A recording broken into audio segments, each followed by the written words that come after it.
నాచారంలో దారుణం జరిగింది. సత్య లాప్రోస్కోపిక్ హాస్పిటల్లో వైద్యం వికటించి శైలజ అనే యువతి మృతి చెందింది. యాదాద్రి జిల్లా సూళ్లూరు గ్రామానికి చెందిన శైలజ అనే యువతి కడుపు నొప్పితో ఆసుపత్రిలో చేరగా వైద్యులు అపెండిస్ ఆపరేషన్ చేసి ఆ యువతి ప్రాణాలు మీదకు తీసుకువచ్చారు. అపెండిస్ ఆపరేషన్ వికటించడంతో ఆసుపత్రి యాజమాన్యం వేరే ఆసుపత్రికి వెళ్లాలని సూచించారు.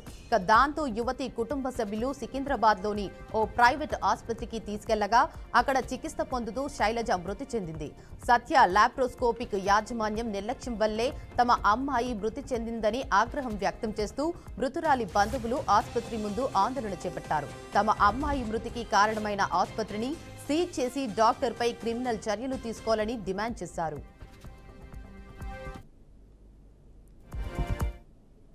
నా ఇంటికాడ ఉన్న నా డాడీకి నేను చెప్పుకోలేదు నా చెల్లెలు చచ్చిపోయిందని. మీకెట్లా తెలిసింది సార్? నాకు అర్థం కాదు. నేను ఎన్నో హాస్పిటల్లో జాయిన్ అయినా, ఆయన కూడా తెలియదు. ఆయన కాన్ఫరెన్స్ లో ఆయన మెయింటెనెన్స్ లో కూడా నేను పోలేదు. ఆయన నన్ను పంపించలేదు. మిస్టేక్ ఉంది కాబట్టి హాస్పిటల్ మిస్టేక్ ఉంది కాబట్టి పోలీసులు మూతపడిపోయింది. డిఎంహెచ్ వాళ్ళు వచ్చారు, అంతే ఆల్మోస్ట్. ఇప్పుడు నేను వచ్చిన తర్వాత 1 year అయిపోయింది. ఆల్మోస్ట్ 4 హాస్పిటల్ బంద్ అయిపోయినాయి. మళ్ళీ వాళ్ళ కోచింగ్ రిలీజ్ చేసుకున్నారు, మాట్లాడుతున్నారు. వాళ్ళ కేసెస్ అయినాయి, వాళ్ళ ఉద్యోగాలు మొత్తం పోయేసి వచ్చినాయి.